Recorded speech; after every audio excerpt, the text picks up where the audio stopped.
Hey, it's Chronologically Gaming, the only channel that's perpetually retro because we're playing every video game in order of release. Experience the newest retro phenomenon where no video game is left behind. We were last on the Atari home computer playing Rocket Raiders because it's September 1982. Let's see what's next.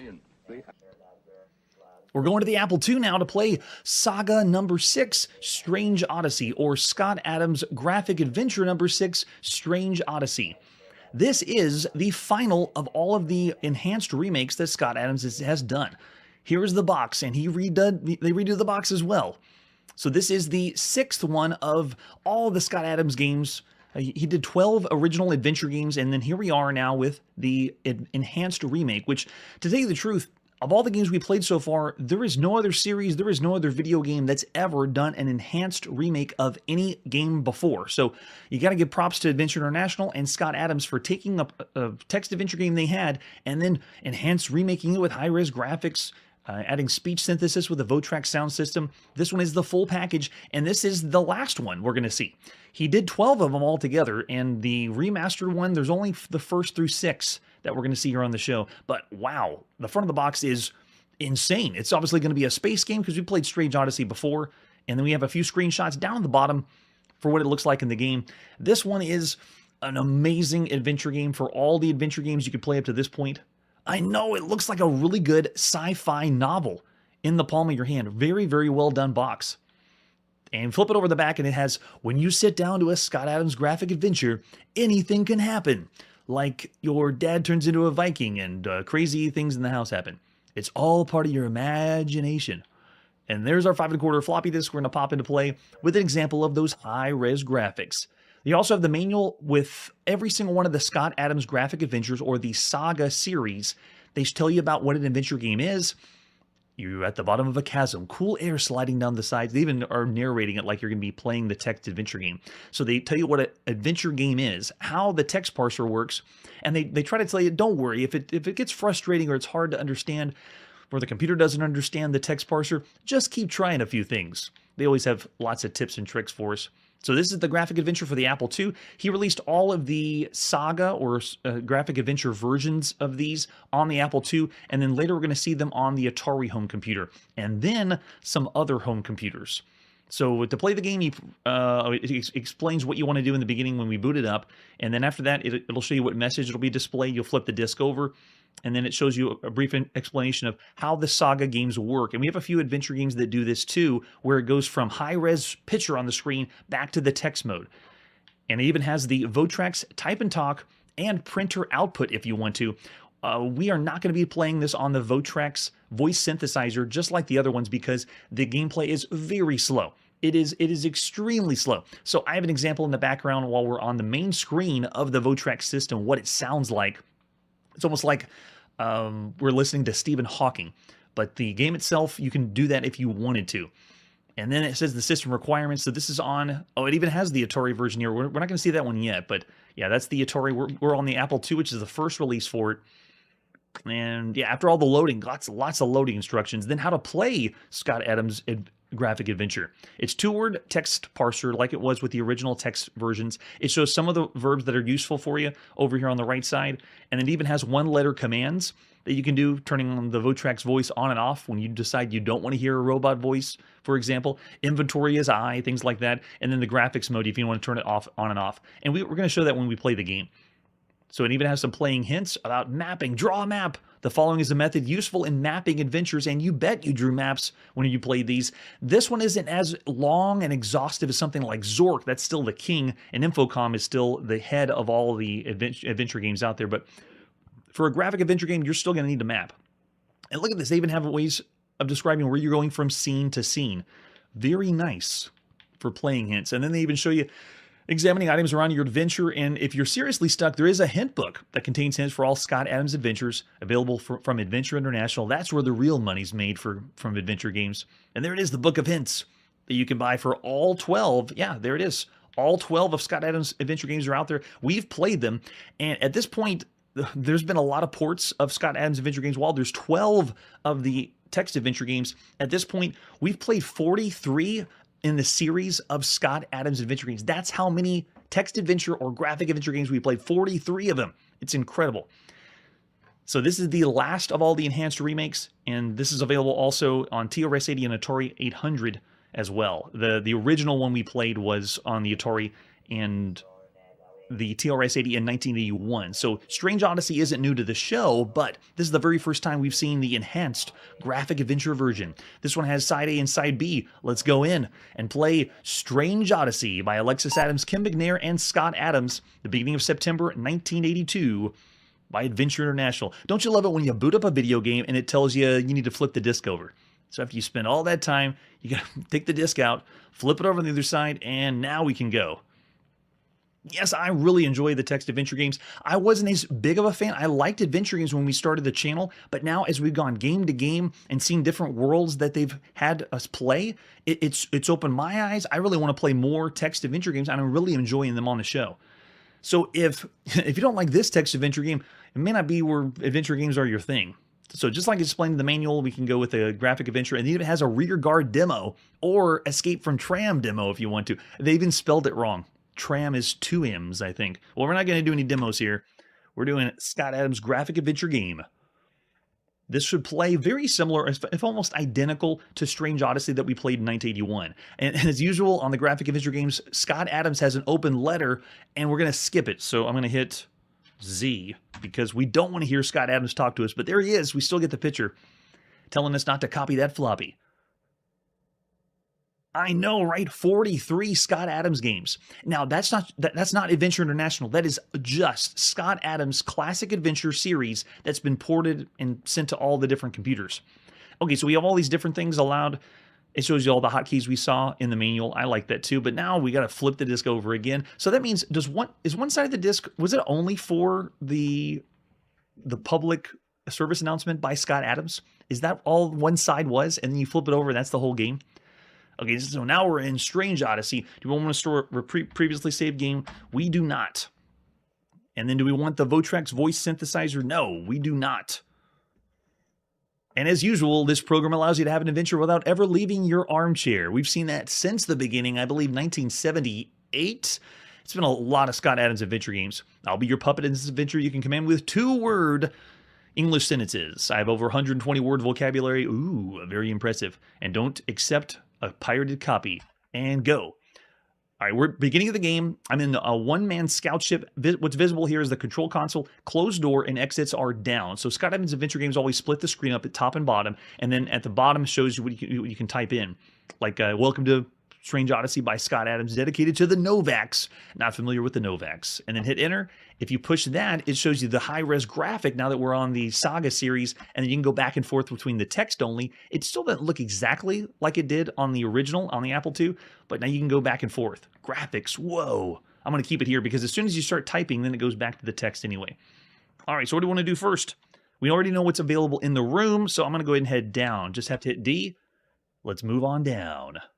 We're lost on an alien planet. What are we going to do?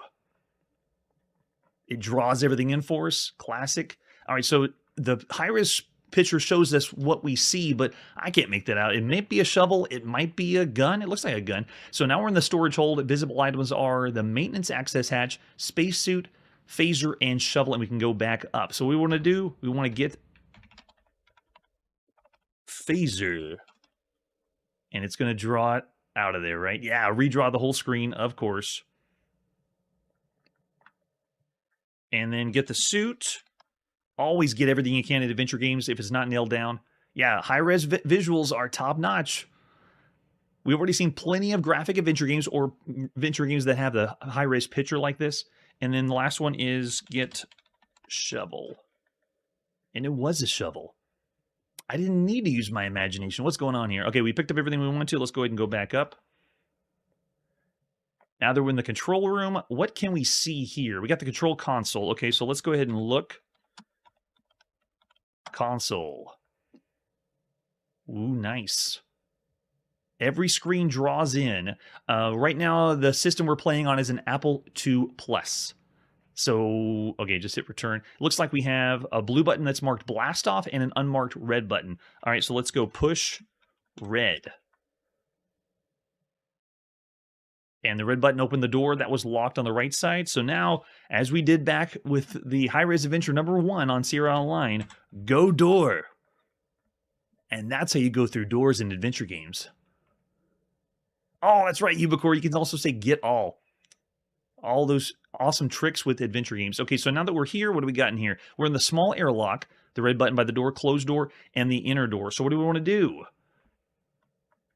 So now let's go ahead and wear suit. We're going to go out in space. Nice. And then push red. I think it'll switch the doors for us. So it's going to close one now that we're in the airlock. Make sure your suit's on. There's already so many deaths. Okay, whoosh, we did it. Okay, go door.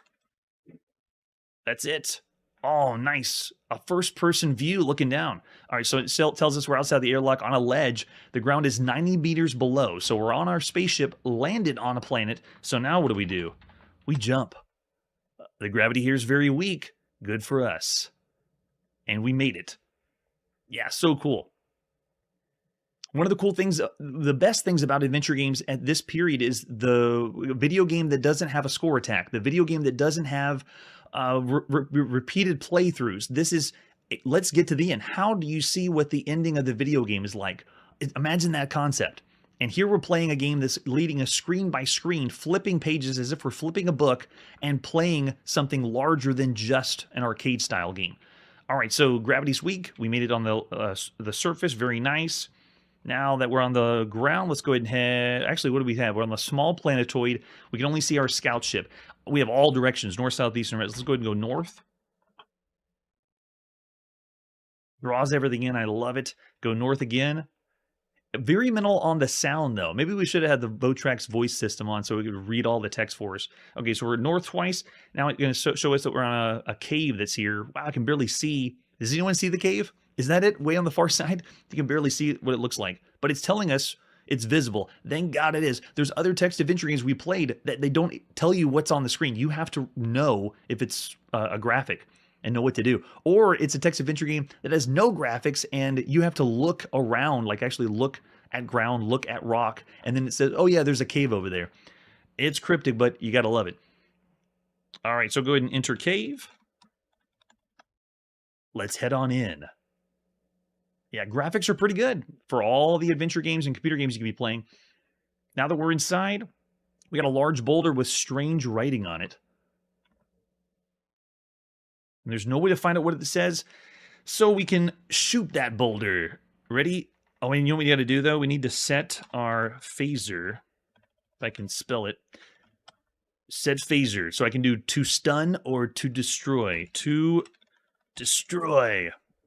Yes. All right, so now shoot boulder. I think that's how they said it. I fire the phaser. We don't need to read any cryptic alien words. Just blow things up. I love it. All right, we destroyed it. Cool, and we got some rubble. Very nice. Oh, thanks, Ubicore. Appreciate it. We played all the we played every Zork 3 so far. It's September 1982, so Zork 3 hasn't arrived just yet. It's right there, really close. But there still might be grooves here. Very nice. All right, so now we have strange flickering curtain of light and rock dust. Very nice. That's very reminiscent of Zork 2, which we did a Zork 2 phenomenon before. All right, so now we do go curtain, which I never would have got that one. Because we passed through the flickering light curtain to the other side. Nice. Now where we got some goggles, possibly. I'm in a strange hexagonal room. Visible here is the curtain of light behind us, small piece of plastic flush in the wall, a rod jutting straight out of the wall, and strange-looking goggles. Okay, get goggles. I'll take those. Okay, and then remove our suit. We don't need that because we can breathe in here. That's great. After going, I guess, blasting the rock made it work for us. All right, and now we can drop our phaser. We don't no longer need that one. And it draws it on the screen. How cool is that? Since the beginning of time, when we had Colossal Cave Adventures, you would want to drop things almost like as breadcrumbs in the games. We haven't done that this year as much. 1982 hasn't been adventure games that require you to drop items to follow your way back. Yeah, that's true. It does draw fast, but it is an Apple II Plus, so just bear that in mind. All right, so now the air is breathable. Now, what do we have? The flickering curtain, piece of plastic flush on the wall. All right, so that means we have a rod or a computer that's sticking out of the rod. And a lot of the game's going to be considered right here on this machine, or what we're inside. This whole thing is the machine. It's a plastic panel that glows. And so what we do is first pull the rod. Pull my rod. Here, pull my finger. It only requires very little force to slide out. Okay, so we got the rod jutting out the wall. Got it. After that, then push it. And it glows briefly. Slide the plastic globe briefly 3 times. Push it again. Nothing happens, as it seems to be as far in the wall as it will go. It'll cause the plastic panel to glow. So now we have, just the rod jutting out of the wall and the plastic flush in the wall. Very strange design if you want to do a system like this, because we played a game called Time Zone, the very largest and expensive adventure game so far. Time Zone had a time machine, but they didn't go through this kind of complex. They just said you're in the time machine and then use the time machine. It wasn't very complex. This one's going through something else. All right, so how about we... Okay, so we want to make the panel 6 glow. So push, rod. Oh, that's right. Now we got to pull it. I didn't know I'd be pushing and pulling a rod during the game. It's only required very little force to slide out. Can I pull it again? Nothing happens. Push, rod. Now briefly 4 times. Okay, so you have to do this over and over again until it glows to 6 times. So do it again. Pull. Got it. And then push. Now it's 5. Good. Pull. Lots of trial and error. Push, rod. Nice. Now we're at 6 times. Touch the plastic. Touch plastic. Okay, I feel strangely disorienting for a moment. Oh! And we warped through time and space. Or maybe just time. Still no sound effects, though. It's not completely out of place. There's plenty of adventure games that had no sound, and this one's no different. Yes, it is the inanimate carbon rod. In Rod we trust. You feel strangely disorienting for a moment. Okay, so we're now in a different area or a different time and space. All right, so now we want to wear our suit again. Got it. And now we are in an alien museum. So let's go ahead and I think we go back through this. So go curtain.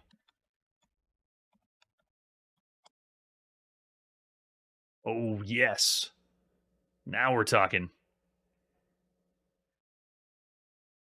Draws it all in. Where in the world are we now? We're in an alien art museum. Never would have expected that. Strange flickering curtain of light, alien sign, a rare alien painting, and an alien sculpture. Nice. So we've successfully finished part 1, and we're now in part 2 of Strange Odyssey, further than we made it before when we checked this out in 1981. But still got to admit, it's okay. For all the games you could be playing right now, Strange Odyssey is an excellent, excellent title.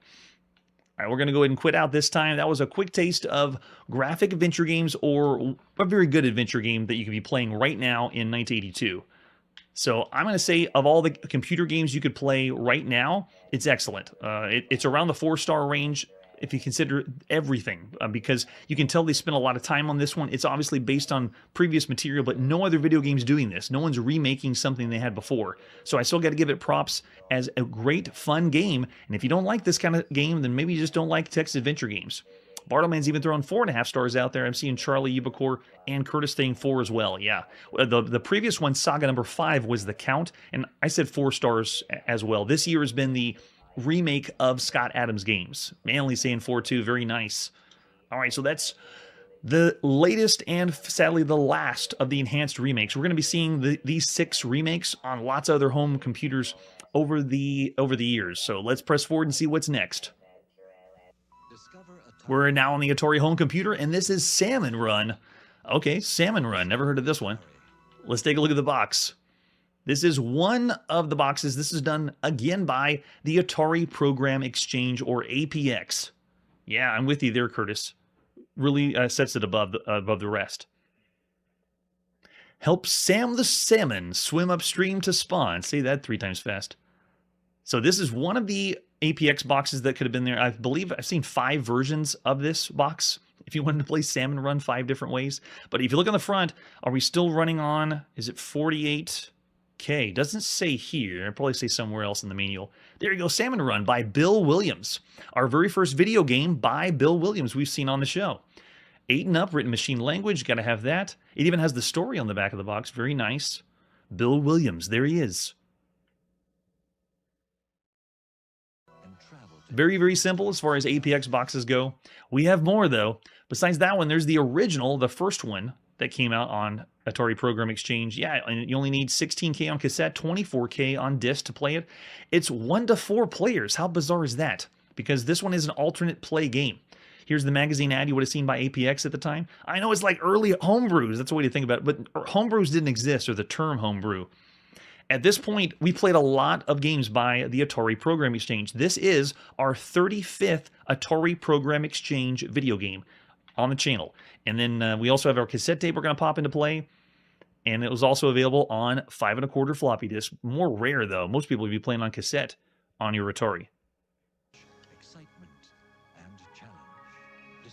All right, we also have the manual. There it is. So this one is the last version 5 of Salmon Run. It looks really flashy and nice on the APX. Help Sam the salmon swim upstream to spawn. One of the first times we played as a fish. There's been other games we played from the side like Funky Fish, playing as a fish, but this one's different. This one's special. You'll see when we boot it up. Yeah, so this one is, version 5 of the manual. The story of the determined salmon struggling upstream to spawn every season takes a slightly different twist with Salmon Run. The mighty little fish struggles upstream fighting bears, waterfalls, and seagulls. But is it all for naught? Does he merely die in the end? Now his fate is in your hands. Now you can relive your dream playing as a salmon. Use the joystick, the Atari VCS joystick. 1 to 4 players can take turns, because why not? There's 4 slots on the Atari home computer. Just have 4 controllers plugged in so you can take turns. Each game will include an increasing difficulty series of river courses. Sam faces a variety of complicated circumstances. When he got to his journey upstream, should Sam successfully run the course, he wins Samantha, a baby salmon, and the chance to run the river again. Oh, so you're going upstream just to have babies. Very nice. And there's where you can contact the author. How to load salmon into memories. And then the loading screen shows you the number of players and game level. 8 different game levels. Wow. And even breaks down what they do. So it's given us variety, some options. And then once we start the game, it has the setting.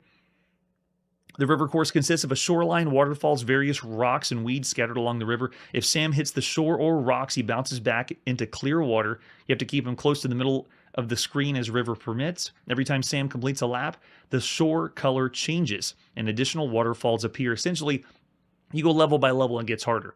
And it shows you how to use the joysticks. Pretty simple to do. So if you push the joystick forward, it causes Sam to speed up. Pulling back causes him to slow down. Very similar to other games like Scramble we played, or shoot-em-ups that allow you to make the screen go faster. When you pull back on the joystick while Sam is in mid-jump, he dives into deeper water and stays there until you push the joystick forward. Cool.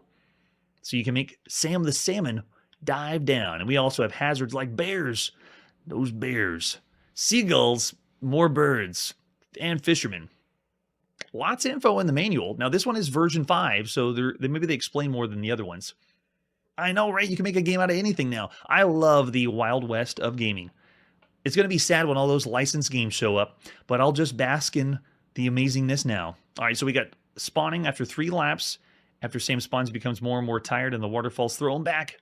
You even have scores. Farther you make it, and you get points for every successful time you jump over a waterfall.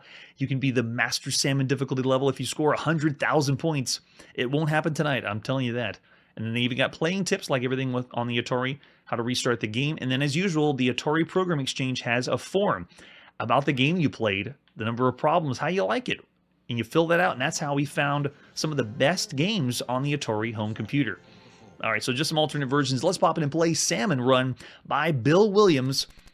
In the beginning of September 1982, our 35th Atari Program Exchange game. What a ride it's been. Welcome, Don't Eat the Squid. It's time to play Salmon Run. All right, so you can see the different game modes. It's essentially 1 to 4 players. I'm going to go with 1 player because I'm the only one here, and it's alternate play anyway. Push start, let's go. We got a little tune. Whoa, hear the sound. What? Some of the best water sounds I've heard from any video game as we get eaten by a bear. So it's scrolling vertically at the top of the screen. I'm controlling when it can scroll or not. We have a really fast short ditty to play before we go. Let's see if I can do my dive trick. I can, so you can hide under the water if you want until you decide to go up. So I just want to do this fast. Oh, and you get repelled back over the waterfall. Look how quick it scrolls. So I'm hiding now from the bear. Oh, and he's going to run after me. Okay, we got him. We escaped. Very interesting. So we've played as lots of animals on the show, and we've done things with played video games that have different things with animals. But controlling a fish like this from this perspective, we've never played anything like this. It feels bizarre because there's so many sci-fi games out there. There's hundreds and hundreds of sci-fi video games we played, and to play something like this feels like it's very different. It feels like I should be shooting something. I made it! No, keep going. Don't let the bear get us.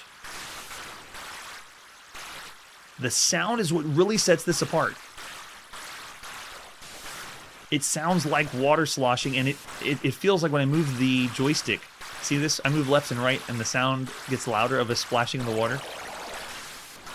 Well, it does kind of seem that way, like it's going to be changing color as we go upstream. How long can we survive? Yeah, it's just changing the color palette on the outside. But control is tight, very nicely done. Do we make it? Yes! And you get a cutscene. Very nice. That's all it takes to make baby salmon, kids. Everyone avert your eyes. Now we're on to the second one. Oh! And the bear got us. We got more lives, though, in the top left left corner. Incredible. Oh, man, yeah. Bears are going fast.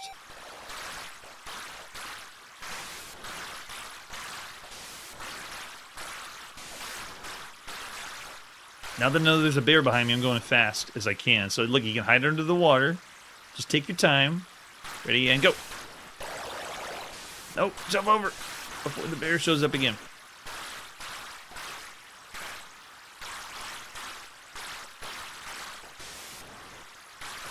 Scrolls really smooth.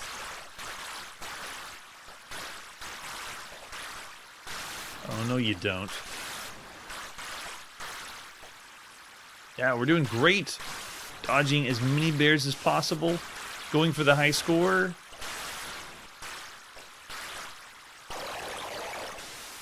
Now, this is the very first game by Bill Williamson, but we're going to see him later. He's going to be doing the sound design for Defender of the Crown, which that's I think, one of the biggest ones I can think of that we're going to see in the future, but that's way later. We did it again! It kind of does look like that, Charlie. Remember, we're still in the age where you kind of have to use your imagination. And squint a little bit. And remember, we're playing on a CRT. I'm putting filters in to hopefully give you that full experience.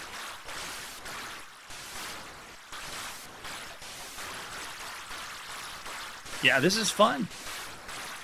And the alternate play would have been okay if you wanted to show off you have 4 controllers for your Atari home computer plugged in. Simple enough, easy controls. For some reason, though, it does feel like it's lacking something because you don't shoot. But that's just because we played so many shooting games. I don't know. I'm not a fish guy, so I don't know what spawning really means, Manly. I think it means you have babies. Oh, there's a fisherman! He got us. How do we get back? I guess we can't dive under the fisherman. We had a really good run. In my playtest for this, I didn't get kissed by any other salmon girls, so we're doing great. I didn't know there was even a fisherman out here. We haven't seen the seagulls yet. All right, so let's dive under. Don't get us, bear. Just walk on by. There we go. Looking good.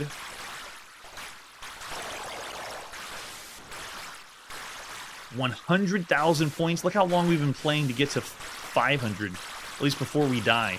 That would take a long time. Oh, he got us before we died. Man. Yeah, sound effects are the #1 thing that makes this game unique and special.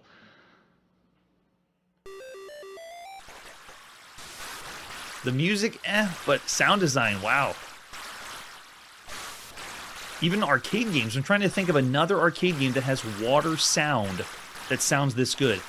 This might be the best sound effects of water we've seen in any video game.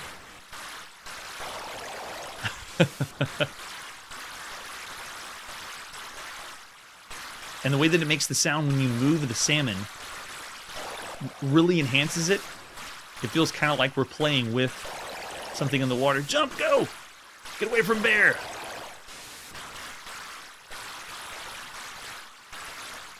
Come on, you can do it. We're almost there. That bear's still right behind us. Levels are getting a little longer. We did it again! I'm making this look easy, but when I tried it in the original playthrough, it didn't go very well. It didn't do this well. Aw, happily ever after.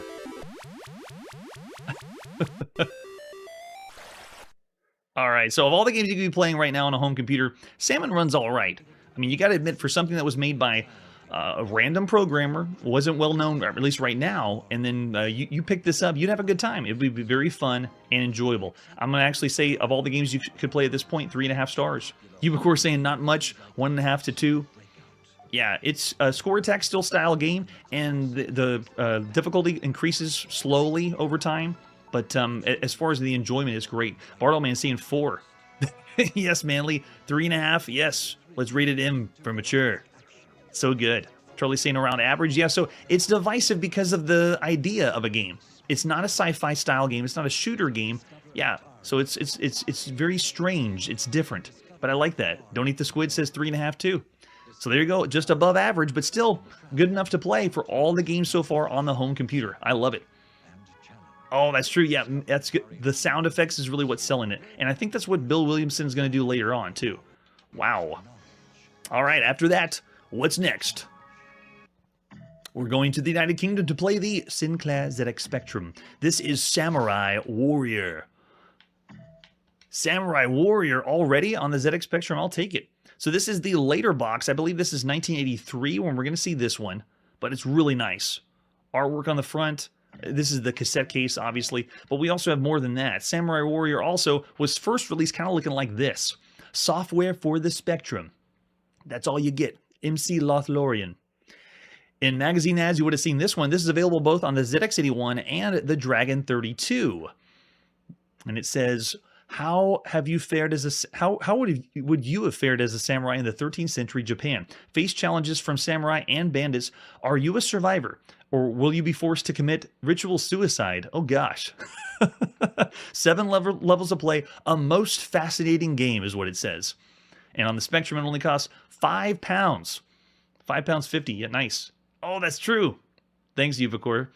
And then there's the newer box with an example of the picture. So we even have the manual or the inside sleeve. You are a samurai warrior living in the Kamakura period in Japan, 1185 to 1333. Your objective is to defeat your opponents and either survive to old age or commit ritual suicide. So Buku, wow, they really have ritual. First time we've had ritual suicide in a video game. Your opponents comprise 6 groups of bandits, 9 other samurai of differing abilities, any of whom may at the beginning be superior to yourself. The idea of the game is to attempt to choose your course of action, though this may often be denied to you, and to offer or accept combat in the light of current knowledge. Your target is twofold: to exceed the preset target points and either survive or an honorable death. Your target score is either 1,500 points or depending on what level you play on. So each level of play consists of 1 or more actions, and it's kind of like a turn-based strategy game or simulation game. Yeah, the game got dark fast, but that's not all. Samurai has a lot of unique features. You have different opponents. ST is your overall status. Reputation as a fighter is RE. SU is your success. And PH is your health. How would pH, I guess, what would pH be for health? The state of health. Interesting. And then it shows you some of the different options you can have, loading instructions, and then how the play works. There's 7 different difficulty levels, and depending on which one you pick has a cap of how many points you're supposed to reach before the end. The central reference point is the 7 option menu, and it's displayed there. Combat can be deliberately sought after or forced upon you. Someone can ask your hand in combat. And then we also have hunger in the game. No way of food supplies. And then security is your overall sense of security. Victory, and then bandits. We have roaming groups of bandits in the game as well. Lots to see for a game that's this unique. So some alternate versions there. Let's pop in and play Samurai Warrior by MC Lothlorien, the beginning of September 1982. That's the sounds I want for my ZX Spectrum in 1982. Just random bleeps and bloops. Bring it on. All right, so consult the notes and enter a level of play. We did consult the notes. I will do level 1. You got to start level 1 because you'll see how crazy the game is. So this is both a menu command-based video game, kind of a strategy and simulation. It's unique because the samurai theme, we played a couple of video games that were called Samurai, but they weren't samurai. They were like board games. The very first and one of the only ones we played was Samurai in the arcade in March of 1980. That one you actually played as a samurai. It's a really cool game. It's like an early hack and slash from 1980 in the arcade, but that is it. There is no other video games that have anything to do with samurai except this one. This is the second ever video game across the gamut where you can actually do something with a samurai. So just bear that in mind. All right, so what do we want to do? We can challenge, hunt bandits, help a village, look for food, commit seppuku right now. Let's try it. Can we do it? Commit seppuku. Okay.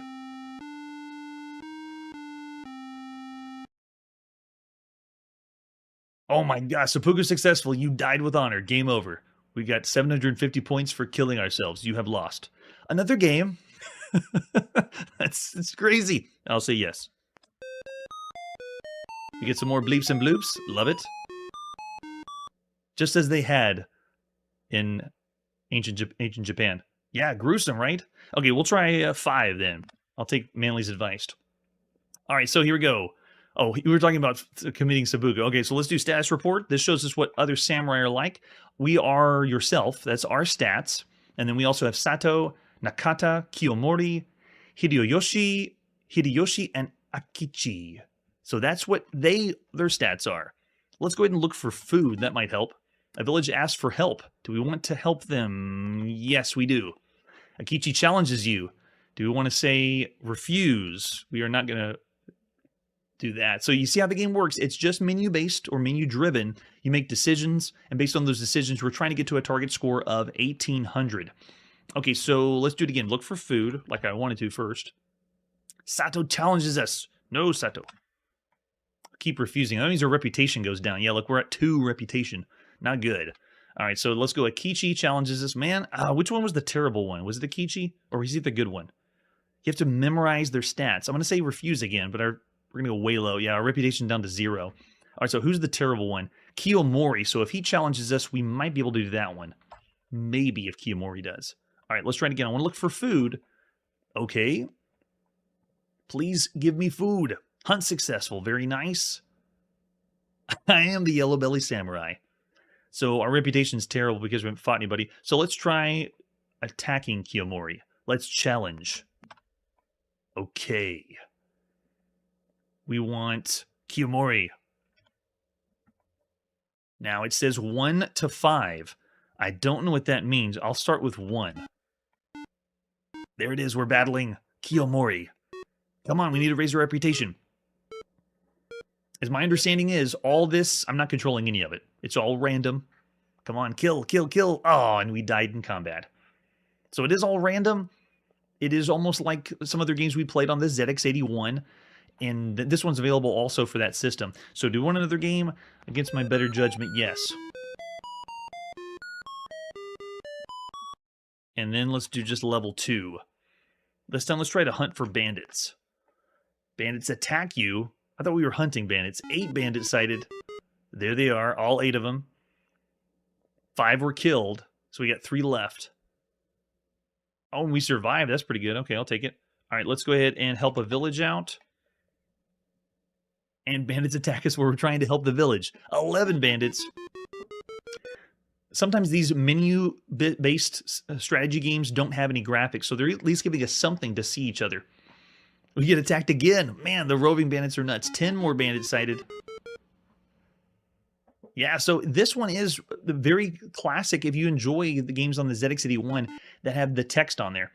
The villager asks for help. You know what I'm going to say? I'm going to say no, and I'm going to stop us there. So there's Samurai Warrior for the ZX Spectrum.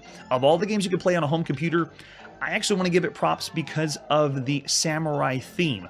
There is only one other game where you have anything to do with samurai right now. So I actually want to say around average. For all the computer games you could play, you could find enjoyment with this game. Oh yeah, a little bit because of the keeping yourself alive. Charlie's actually saying 3.5. Manly's going 3 stars, even lower. Yeah, I like the fancy color too. With a U, color with a U. Yeah, I'll also say around average. It has some enjoyment, and possibly people could, not or shy upon this one. But at this point, you would have a good time playing Samurai Warrior. I like it. All right, what's next? From high technology, it is the latest issue of Softline magazine. Let's dive in and see what's happening in the world of Apple II. There we go. It is September 1982. Now, this issue of Softline magazine, you gotta admit, it's just terrible. What? Who puts a dead lady on the front of a magazine? I don't think I've ever seen anything this bad. It is a terrible front cover of a video game magazine. But we'll see better ones later, especially from Electronic Games. So Volume 2, this is, I believe, marking the first year anniversary where Softline did 6 issues last year in 1981, and then now we have the next one. Murder on the Micro, Who Done It? All right, let's flip it open. And on the left side, we got an ad for Pie Man. We just saw this one by Penguin Software. Very cool.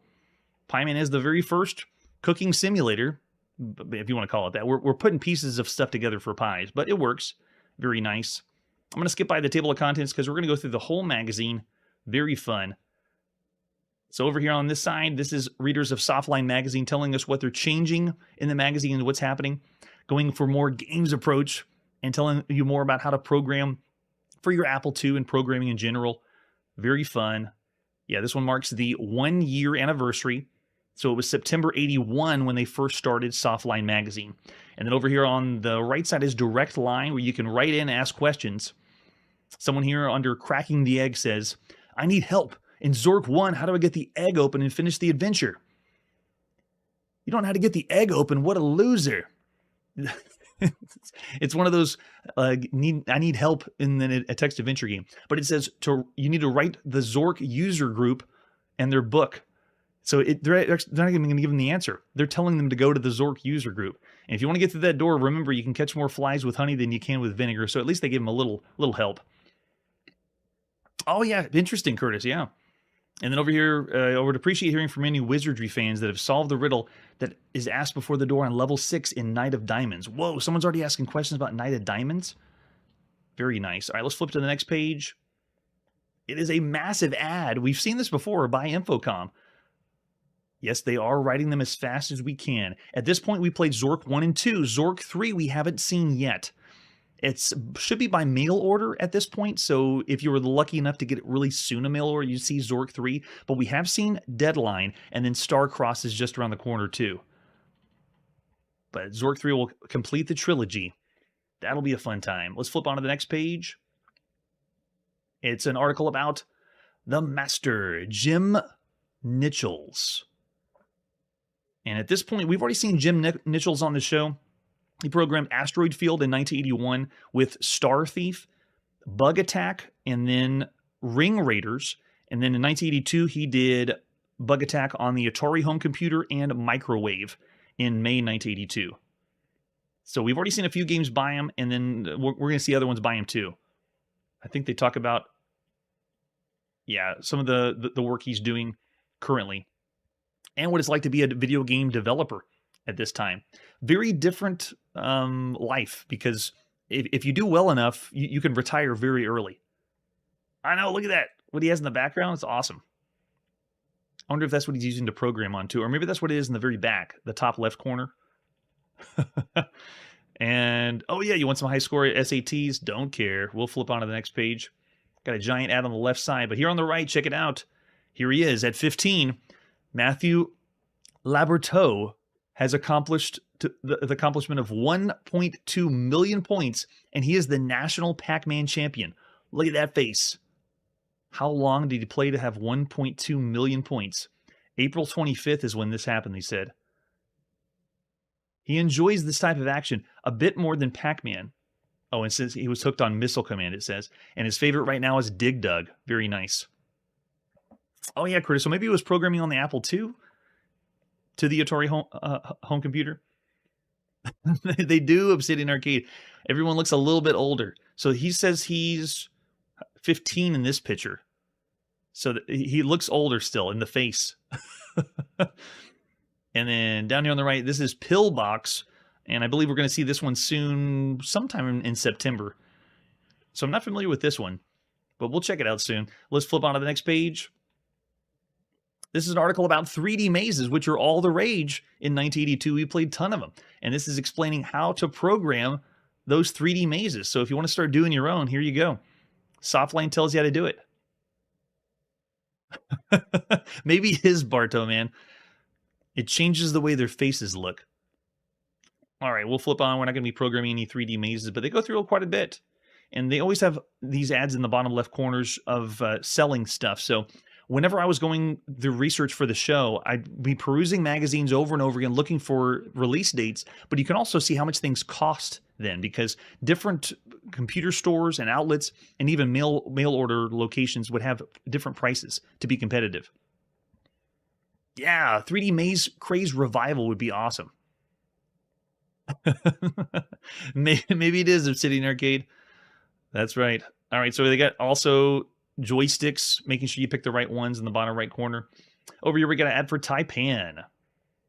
We saw this one on the TRS-80 in 1979, and then on the Apple II in June 1982.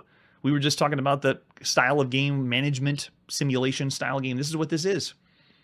Strategy adventure based on the China trade of the 1800s. Really cool if you dig it. And over on this side is doing some Atari sounds, using that Pokey chip. No way, look who it's by. It's Bill Williams in Softline Magazine talking about the Atari sounds, and we just played Salmon Run by Bill Williams. I didn't expect that. That's pretty cool. We like your water effects, Bill Williams. So yeah, he's showing about pitching, tone, and he's going to be doing a lot of other music or sound effects in video games later. So we might see him at a later time. Okay, so over on this page, yeah, this is all about messing with sound on your Atari home computer. Very nice. And then this one's in the bottom right is a character editor. Yeah, we'll breeze by that. Next page is what the front cover is all about, which is detective mystery, murder mystery video games. I mean, Deadline's the one to go with. Deadline's one of the best computer games you can play right now. So this one is another article about adventure games and how impressive they are, or what it's like to play a murder mystery adventure game. Very cool. Over here on the bottom left, check it out. This is Abuse, the Insult Program. We played something like this, but it's essentially you talk to the computer and they're going to insult you. So if you don't get enough from, Berserk saying chicken fight like a robot, you can do that one. Yeah, it would be so much fun. Don't eat the squid. This would be the way to do it. It'd be so cool to be that good at programming and then just go out and make games. Like that's what Bez did. Bez MX, I think we're going to see something by him. So flip it on. Oh, there he is. Speaking of Bez, Bezoff. Another one we checked out. A shooter. What kind of exterminator are you? Very, very nice. All right, so this is Game Line. Did it already start back here? No, it's right here. So Game Line starts here, and they break down some other games. Like this is Serpentine by David Snyder. And then they talk about this one as, they say Choplifter was a hard act to follow. Serpentine's not quite the graphics tour de force that the Whirlybird predecessor was, but it's twice the game, and that's no mean feat. They're comparing it to Choplifter. Interesting. And then we also have Canyon Climber. We've already played that on lots of home computers now. Canyon Climber is pretty good. It's right up there almost with Cannonball Blitz as far as Donkey Kong clones. What do they have to say about that? Giving us a game that's fun to play, makes good use of computers, animation, and musical abilities. A little bit. And then we also have the Galaxy of Games, which I think that's Bill Budge. Challenging in a Way by Marauder. Yeah, this one has a bunch of games. So yeah, it's not the Bill Budge one. This is the one that had several different like mini games you could play. So we played that one too.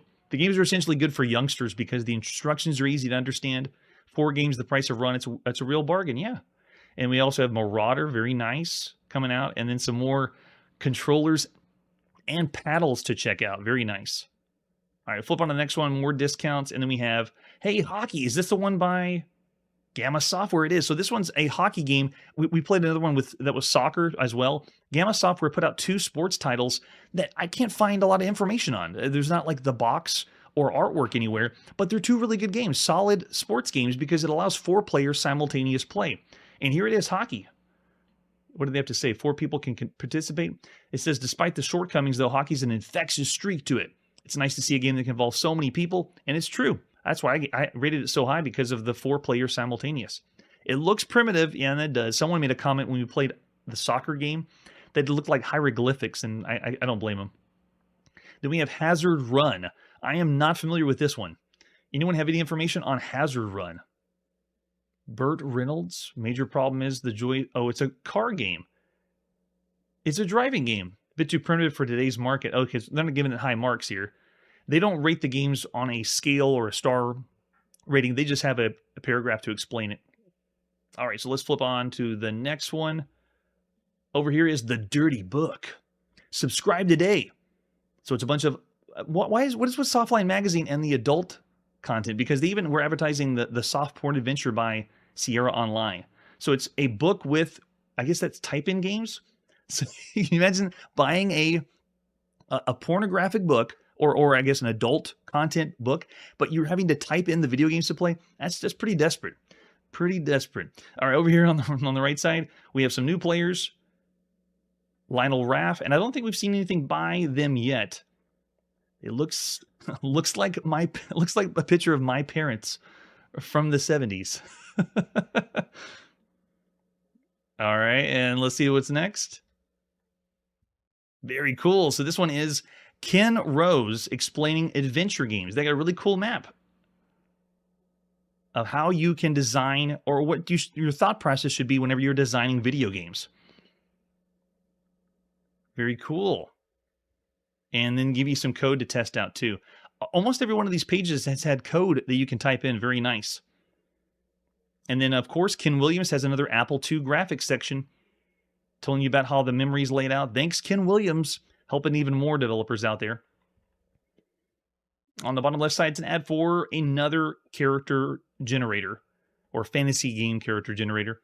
We don't need that one here on the show, but we'll flip on to the next one. Wow, Ken Williams has so much in store. And then here's a big ol' ad for Zero Gravity Pinball. This one we saw in April of 1982. Zero Gravity Pinball wasn't that good. It was disappointing. I understand they were trying to do something new, and we've seen that with quite a bit of home computer games. It's ambitious, it's different, but it just doesn't hit the marks. All right, next we got High Scores. Who's got the top scores? Whoa, look at this. They have so many games now. This used to be only a quarter page on Softline. Someone put in their Taipan high score. $25.1 billion they made in Taipan. That's pretty good. That's pretty good. All right, and over here, ladies and gentlemen, this is an ad for the official Frogger, the arcade game on home computers. Look at this, on the Apple II and the Atari home computer. So this one's an interesting one. I have the Atari version pegged at the end of September, beginning of August, whenever the Atari version comes out, the one that's done by John Harris. But the Apple version, I had that scheduled or set for 1983. So this ad makes me want to change the date, because they say that all orders are available. You're available to order the Apple and Atari version right now. And everywhere I look, though, they always say the Apple II version of the official Frogger came out in 1983. But here it is, September 1982. We can call Sierra Online and order it right now. So maybe I got to bump the date up. That is fascinating. Why is all the other ones wrong? And then finally on the back of the magazine, we have an ad for Prisoner 2, which we played on 2 different systems, Atari and Apple II. Awesome. There we go. Yeah, it's true. It may have been delayed because everywhere I've looked, everyone says 1983, but now I want to know for sure what's going on. What is it really? When's the real date? But we will see the Atari home computer version very, very soon. But then the Apple II, maybe I'll just push it a little bit later after that. I need to find more ads to see if it really was available. All right, great read for Softline Magazine to see what's heading new and for the Apple II and just what's coming up. All right, well, now we got to put our video game playing and reading on pause. Tune in next episode for a slew of Atari VCS games, a new publisher for the Atari VCS, and the official port of Star Raiders home on the Atari. That's it for today, and like I always say, save often and back up that cassette and disc. Hey everybody, thanks for checking out the channel and joining me on my quest to play every single video game in order of release. We'll be streaming live every weekday at 9 p.m. Central, so join us and let us know if we missed any games along the way. This video would not be possible without Launchbox, RetroArch, and MAME. Tell all your friends there's some crazy guy named Chronologically Gaming trying to play every single video game. We have links down below that'll send you to places like our Discord and Patreon, and one that says all the video games we've ever played. If you go there, it's a list of everything, and you can click right to the game you want to see. Chronologically Gaming is the name to look for. We are perpetually retro, and we will catch you next time.